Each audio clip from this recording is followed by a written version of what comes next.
Hey guys, welcome to another QuinBoxed. This is the time to strap in and buckle up, or start your own music. And well, this is sort of going to be a QuinBoxed mega, because there are so many packages and I want to tell you about a lot of things. I actually have a lot more packages. For some reason, everything came in at the same time.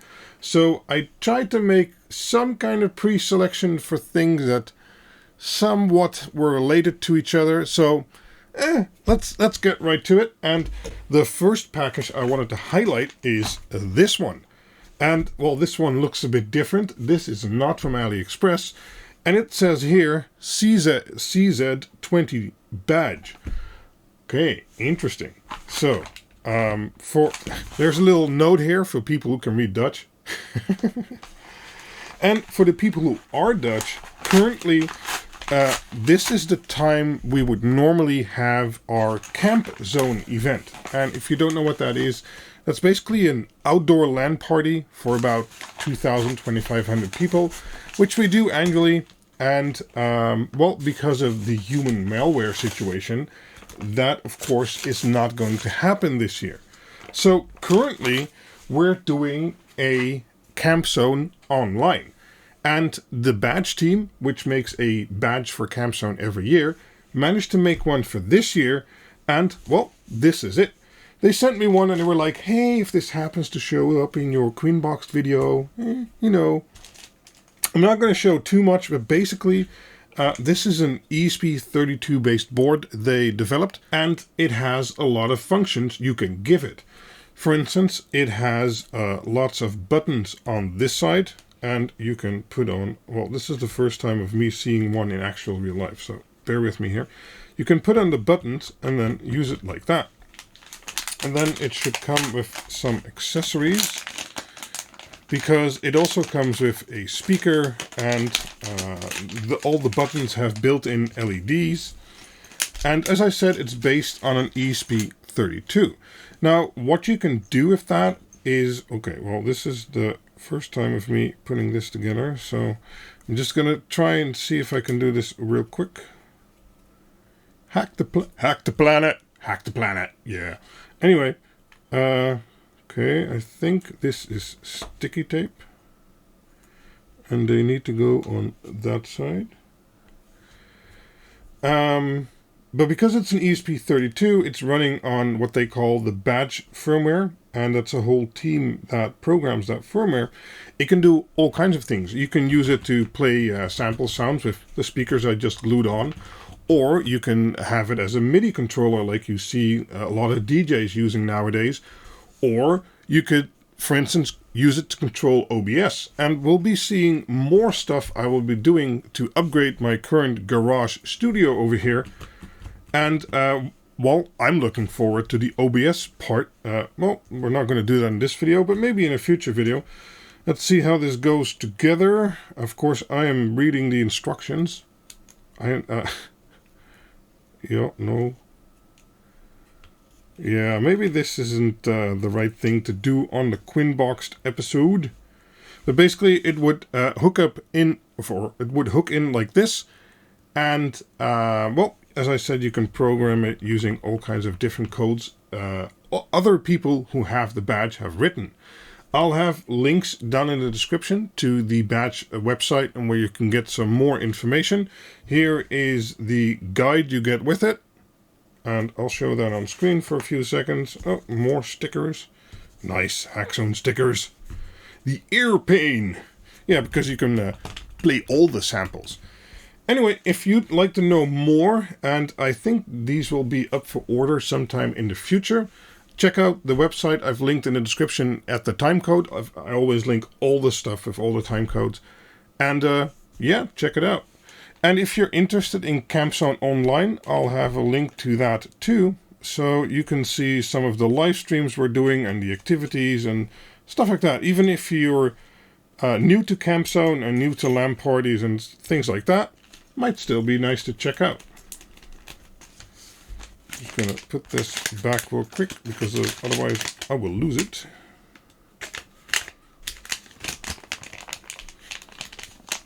If there's enough reactions in the comments, I might do a little dedicated video about this. So make sure to let me know down in the comments. And yeah. Okay. As I said, there's lots of packages with lots of stories attached this time. So I'm just going to grab another random one from the pile.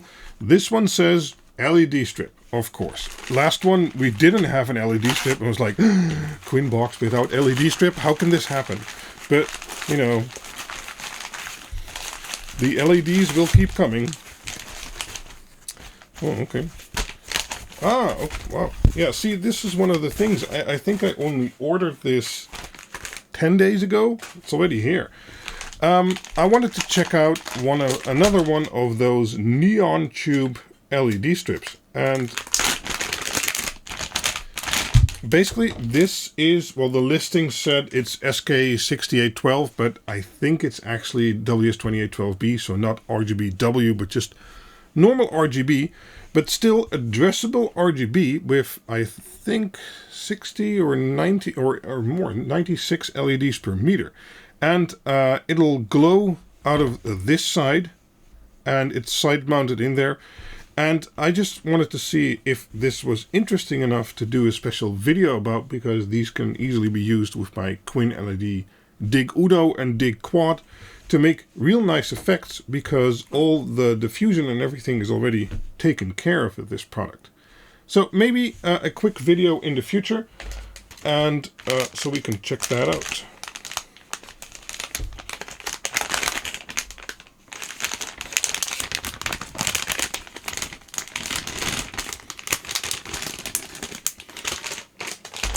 Now, as I said, I kind of gathered packages with the same items or types in there for this episode. I have a monitor now to the left, so if you see me watching there, that's what's going on. LED strip, big surprise, big surprise.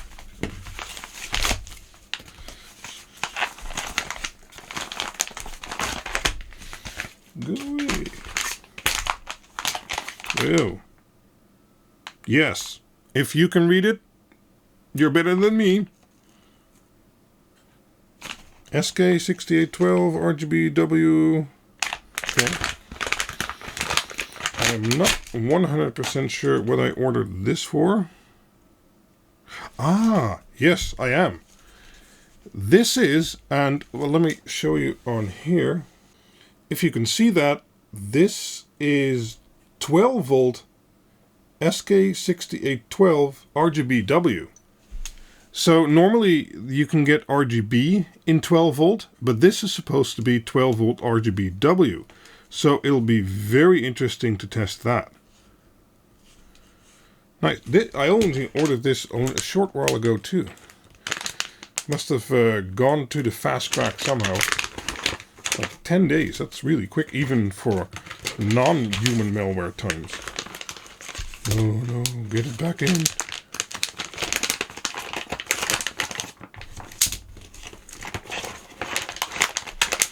Hope everyone's doing okay with the human malware here in Europe, or at least in the Netherlands. It was dying down a little bit, so that was good. But now with vacation time and people getting kind of bored of the 1.5 meter distance, and it's flaring up again in places. If you feel sick, don't go out. Don't go to work. Go to the doctor or call the doctor. Anyway, this is not a political channel. Yes, so, well, this is another package which said LED strip. Of course, let's do all the LED strip. As I mentioned before, I like ordering different types of things I see that could be useful for projects or people, and testing them out. And some make it to a video if I think it's good, and others don't. I'm just going to destroy this box now because it's irritating. We have so much to unpack. Good. Yep, there we go. Okay.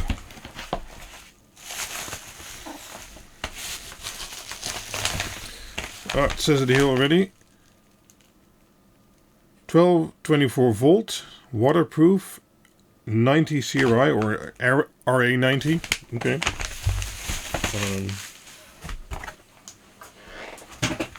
Let's see what's in here. And what makes this one special, basically. Oh, can't see it yet.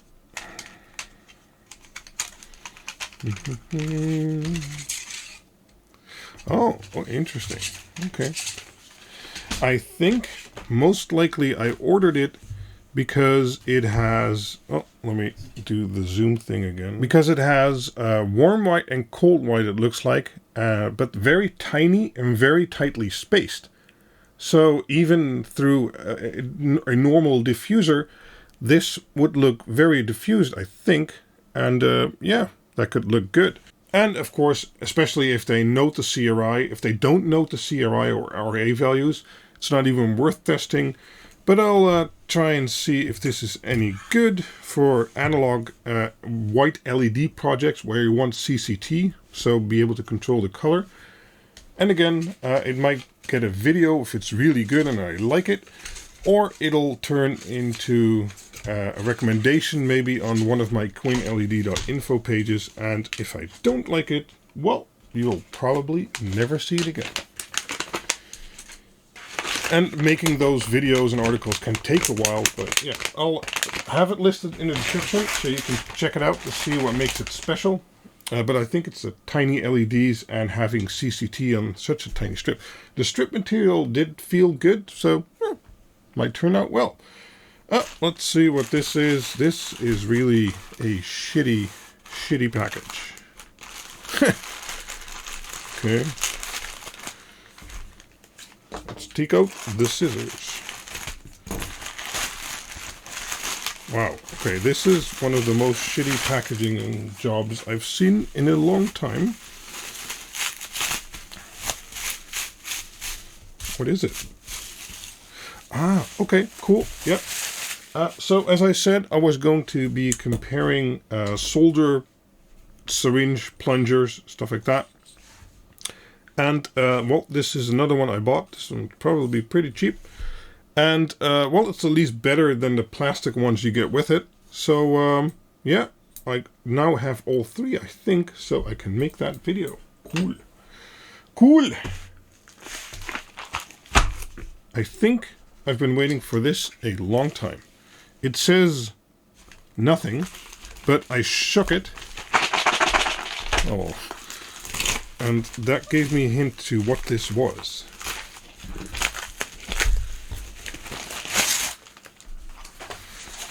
Yes, finally. This took, unlike the other packages, instead of 10 days, I think 3 months. And it's basically a pack of, well, as you can see, M5, M4, M3, and M2 in different lengths and with washers and nuts. And if you're doing like a 3D printer project or something else, you often need like an M3 bolt or an M2 bolt and some washers and some nuts to make things together. So I bought this whole kit that basically right now I have some of that stuff, but I always didn't have the right length or the right type or, you know, and I think the kit was like $18 or $19, 880 pieces, stainless steel with the, is it with the flat hat screws? No, I don't think I have with the flat hat screws. Let me see if they sent me the right one. No, this isn't the flat hat screw. This is with the hex nut screws.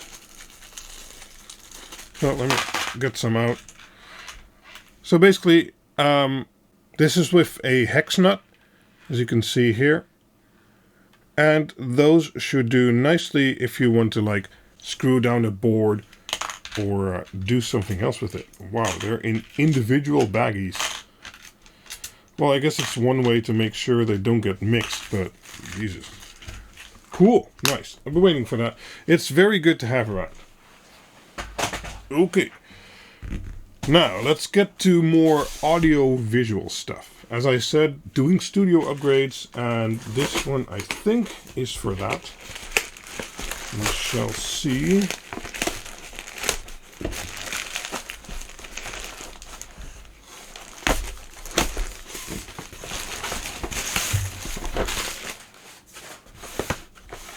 AOC HDMI cable, 10 meters.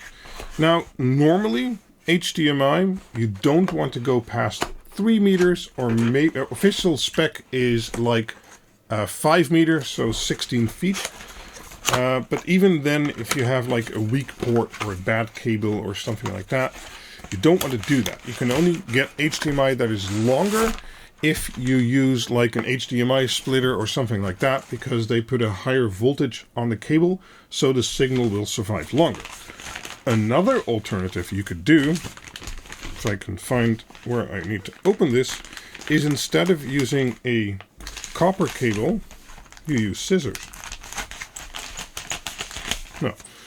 Instead of using a copper cable, you use a fiber optic cable, because fiber optics do not have the issue that with length the signal degrades. Of course, it does degrade, but nowhere near as much as with copper. And these were very interesting because the cameras I use are Panasonic cameras, and they have, I never know, you have micro HDMI and you have mini HDMI. Well, they have one of those, and these cables are, as I said, fiber optic cables. And I haven't tested them yet. I'll let you know in future updates. As I said, at some point I'm going to do a studio tour. But these come with the right kind of connector for the camera side. And then they have these plugs, which should slide over like that, and they click in, and now it's normal HDMI. Oh, and they are, well, they have a polarity basically. So this is basically the display side, and the other one is the source side. So you need to take that into account. I'll certainly be testing these, and these look very interesting. Quality-wise, they feel great. And as I said, with fiber optics, it should be no problem whatsoever getting a cable that's like 10, maybe 20, or even longer meters, and bridging that gap. And this cable should also do 4K 60 over that distance. Now there's more fiber optic cables going to be here. I hope. So yeah, okay, cool. Let's put this one to the side. Box, go away. Because we have a second one, and I'll go through that real quickly, because, well, it's the same thing. Because, as you can see right now, I'm using two cameras. And what I want to do, instead of capturing to the camera or recording on the camera, as I'm doing right now, in the future, I'd like to be able to record it live, basically. And maybe, just maybe, probably, at some point, we could do, hold on, this is a QuinBoxed Mega, as I called it, but we could do a QuinBoxed live. I have no idea if anyone is wanting to watch that, but, you know, at least it's going to make my production a little bit easier. And as I said, upgrades are good. So this is the same thing, but then 5 meter cables, or a 5 meter cable, I should say. Yeah, awesome. Source, display, in my case, capture card. All the BlackMagic capture cards, I wanted a Decklink quad HDMI recorder. They're all sold out in the Netherlands, and they haven't had stock for weeks. It's kind of weird. Anyway, cool, nice. Let's see what more we have. This, no, I don't want that one. I want this one first. This is a bit different QuinBoxed, because I do know what's in some of these packages, because I just looked up the tracking numbers and sorted them out, because there's so much packages, and, well, yeah, I don't want to do only QuinBoxed videos, that'd be stupid, but we'll get there, So, for the foreseeable future, QuinBoxes are still going to happen. Okay, let's see here. More tape, of course. There's always more tape. Ah, yes. Now, this goes back to my LG 48-inch CX OLED screen I bought a little while back. And, well, that one can do 4K, 120 Hz with HDR, 10-bit display. Of course, there is no HDMI 2.1 video card yet, but with HDMI cables running like 120 Hz with a high resolution, you're going to run into issues with signal if your cable is just a little bit longer. Where do I need to go? Somewhere over here? No, somewhere over here. So again, for my PC, hooking up my PC to the OLED screen, I bought a fiber optic cable, and this time it was from Brandless. Oh, actually, I'm talking about the wrong project. This one is a DisplayPort 8K cable. Is that true? Yes, it is. Yep, that's DisplayPort. Okay, yep. Okay, well, same deal, but this is a very different project. Currently, my girlfriend is... No, wait. What did I order DisplayPort? Right, oh, yes. Sorry, too many projects going on. Currently, my girlfriend is gaming with a laptop on the living room table because she likes to sit there, and well, that's all fine. But we were thinking of building her a PC. Now, we don't want to have a PC on that table because, well, that could, I don't know, that just looks stupid. But a monitor and keyboard and mouse, that would be fine. So I thought of a project where, like, okay, I'll get a 10-meter DisplayPort cable that does 8K. But again, 4K, 120 Hz or something like that will work fine too. And again, this is a fiber optic cable that is 10 meters and should have no problem displaying any kind of signal you'd like. So even high refresh rate with a 10-meter cable should be no problem. So kind of the same thing, just a different scenario. Let me put that back in there. Now, this project, I'm not yet sure when or if this is going to progress, but I kind of ordered the cable a bit too quick. They're not cheap, but then again, if you ever need a long display cable and you're going past 3 meters, give these fiber optic cables a chance. And if you guys like, I'll make a dedicated video about that in the future, testing how it went. I already planned on doing that with my CX OLED screen with 4K 120 Hz HDR, because that's going to ask 40 gigabits of that cable. But let me know down in the comments if you'd like to see a dedicated video about fiber-based display cables. Okay? Yes. Okay. More studio upgrades. It's kind of boring if I know what's in there, huh?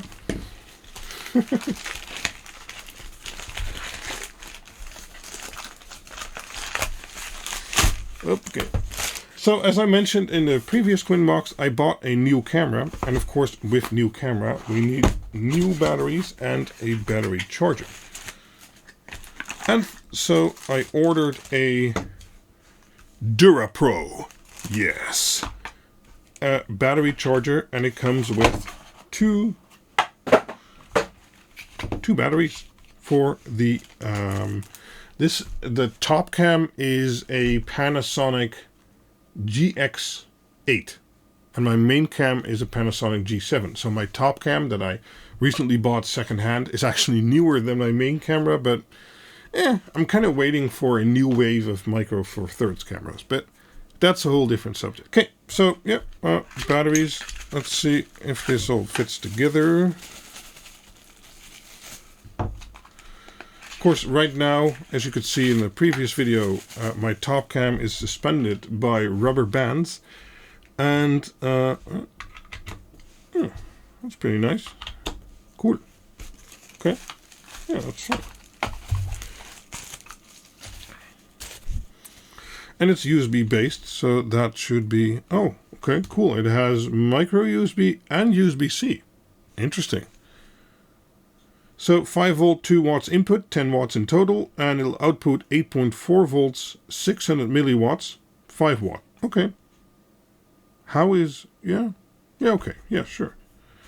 Cool. So that's a neat little charger. They give you a micro USB plug to go with it. But we're not going to plug it in. This is a QuinBoxed, so we're only unboxing stuff.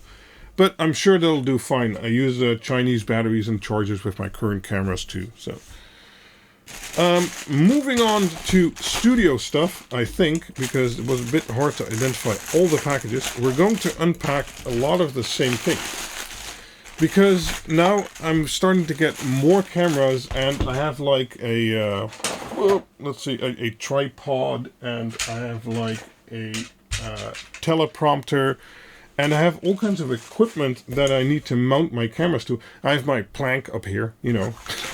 I thought, okay, let's order some, quick plates, or quick disconnect plates. Oh wow, these are big. Okay. Well, these are a little bit bigger than I have right now. But these quick disconnect plates basically have a lever, and then you can slide the plate, and if you want to unlock it completely, normally it's a button. There we go. And you can mount this plate to your camera, and then you can mount these to like your tripod, or as I said, my teleprompter, or my plank. Not sure what to call it. My top cam plank. Oh, okay, sure. And then you can lock it down with the lever. This one, same deal.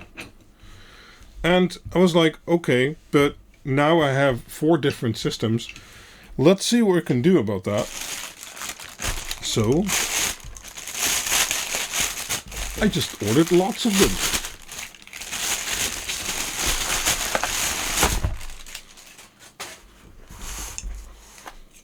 These come in a different bar. I hope these are the same type, because otherwise, well, that's going to suck. Looks the same, packaged differently, but are these the same type? Good question. Yeah, they are. I just need to move this plate up a little bit.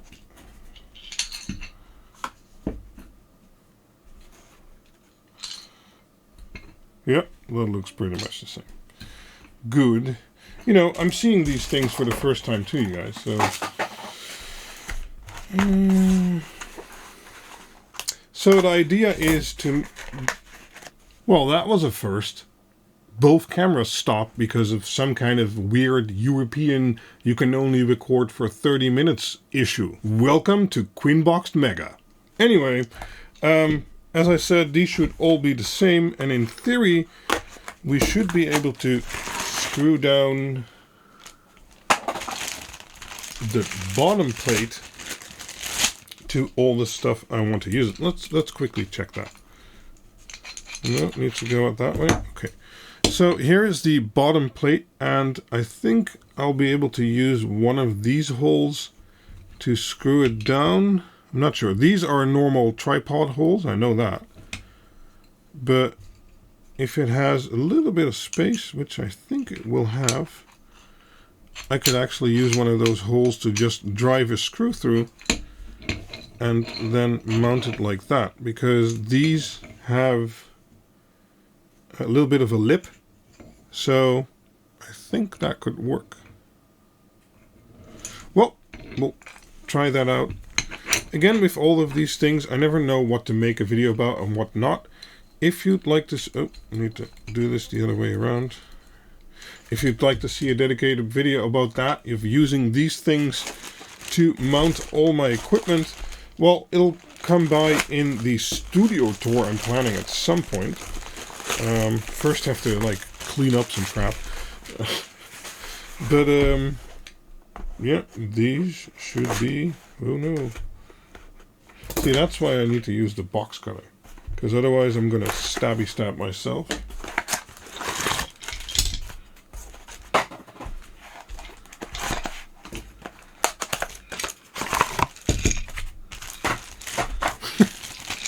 It's taking too much time, these packages. I have to get them out. Okay, go away. Okay, now, 2, 4, 6, 7. Nice. And they are indeed all the same. from the looks of it. Yeah, cool. So many plates. These are only about, I want to say from the top of my head, $10 a piece. So it's 70 bucks that's over here, but I think the amount of convenience, I think it's worth it to invest in it if these are any decent or any good. Let's see. Oh, okay, it's a spring. Sorry, it's spring loaded like that, so that's why it's kind of wonky. It's not great, but once the camera is on there or whatever you're going to mount to that plate, that should only be once, so that's fine. It gives you a big knob and a small knob depending on the thread you're going to use. And as I said, I don't think it's going to be a problem other way around. Having a screw beneath here, because as you can, I'm not sure you can see it like that, but you can see those holes down there, and it won't be a problem if there's something slightly sticking up. Well, I'm going to find out in the future. Let's do some stacking. Nope, other way around. Okay, this isn't going well.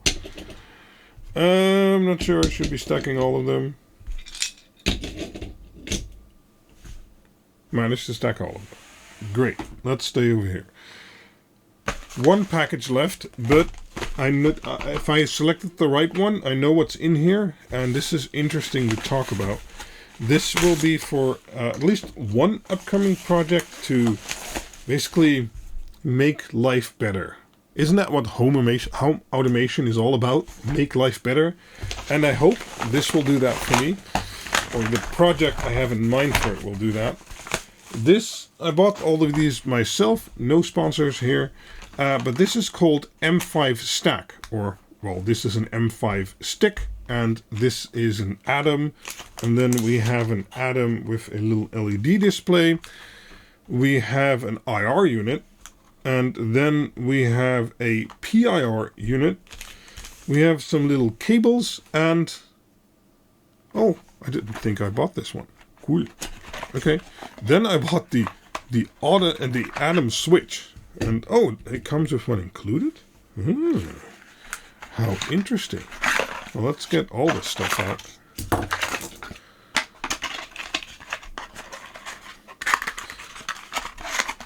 Now these little modules, let's first talk about, let's put this off to the side, let's put this one off to the side, and let's talk about this first.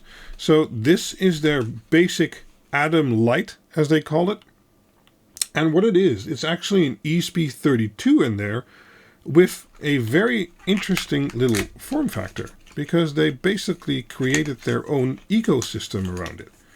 So here it is. It's really, if you look at my hands, it's really tiny. So the light is really tiny, and I hope you can read the text on there. I can't. But basically it has some GPIO pins you can use DuPont cables for. You can put those in these slots here. And then it has USB-C to charge it or to program it. And then it has a standardized header. For instance, if you want to use a motion sensor, they have a little kit for that. And of course, it's cheap. It's more expensive than buying the very bare bones stuff you can do for all the Arduino stuff.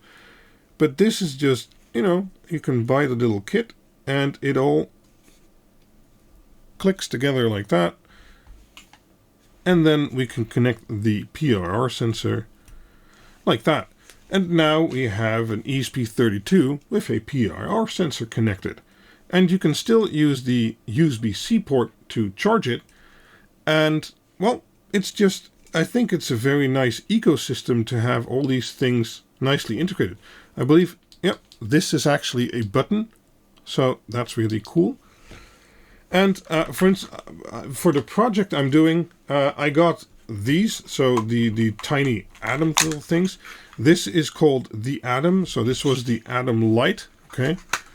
And the difference here is that it basically has the same things, except that it has a, I believe, a 4x4 LED matrix on the top of the module instead of having, well, nothing. It's also a bit bigger, so yeah. Other than that, I believe it's the same. It might be slightly different pinout. I'm not sure. But again, if you'd want to connect the PIR sensor to this one, you can just do it like that. Awesome. So if you want to do this quickly and just use some ESP home code, for instance, on an ESP32, I think that's going to be excellent. And as I said, I do plan on doing videos on this in the future. Basically, either with these and the IR unit. Oh, no, that's not on the screen, Andres. Or with the M5stick, because the M5stick, from what I gathered from it looking online, well, you can use it as sort of a watch, because it actually has a screen and a battery inside of it. Is there? Oh, there's not more documentation here. So that's why you get it with kind of like a wristband like this. But I don't plan on doing that, so let's see how we get this off. There we go. It's off either way. There we go. There we go. Okay, so now it's this little unit, and it has a screen, and it also has an IR blaster inside, or at least if I got that correctly. Yeah, IR, it has an LED, ESP32 Pico 4M. It has a header up top for which you can buy special modules again. And it has the extension connector, so we can connect our PIR sensor to this one if you want to. There we go. Easy does it. But I bought it. Continuing specs, it also has a tiny little battery inside, and it has a button, and it has a screen. But the reason I bought it is because, well, it can do IR, and it has a battery. Because I kind of want to automate. We have an air conditioning unit in our attic, and I'd like to automate turning it on and off using Home Assistant. So I can either use the Atom Light with the IR unit kit here, or I can use this M5stack C, and I saw they have a different variant now, the C Plus, with a little bit bigger screen and a different battery. But to automate turning on and off the air conditioning using the IR blaster, or at least that's what I'm going to try. I think I also bought the Switch variant because this thing is a lot bigger. It's actually meant to be mounted. Oh, it's magnetic. Cool. To be mounted on a DIN rail. And you get these plugs with it because those go into the side here. Over here. And it says here it can do RS485, or it has 2 relays and AC input actually. And it already has one of the Atom lights plugged in. I didn't know you got an Atom light with it. So as you can see, this is just an Atom light, just like this one. But it's basically an extension hub. They also call it a hub. Cool. And it just plugs in like that and makes use of it. So when reading up on this online, I thought it was a really nice ecosystem. And, well, I just wanted to check it out. So if you've been looking at doing some Home Assistant or home automation stuff based on ESPs, yes, it can be fun using all the bare modules and stuff like that. But sometimes you just want something that plugs together and just works. And, well, I think this looks pretty good. And I think this QuinBoxed has gone on long enough. Now, as I said, this Atom M5 whatever stuff will be a dedicated video for sure, at least for doing the IR project and maybe looking at them some more. As always, links to everything shown here in the video will be in the description. This is the first time unpacking a lot of the stuff for me too, but I do my research, so most of the things I buy will work in the end. I might do a video about the cables, but on the other hand, that's kind of a boring video too. It's like, it works, or it doesn't work.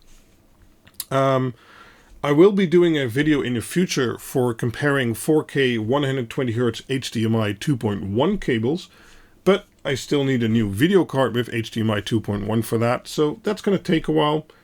But if you're watching this video, you can always ask in the comments what my experience was, and well, I can give you an update if I've been able to try it. Yeah, so first QuinBoxed Mega. As I mentioned earlier, let me know down in the comments if you guys would like a QuinBoxed live.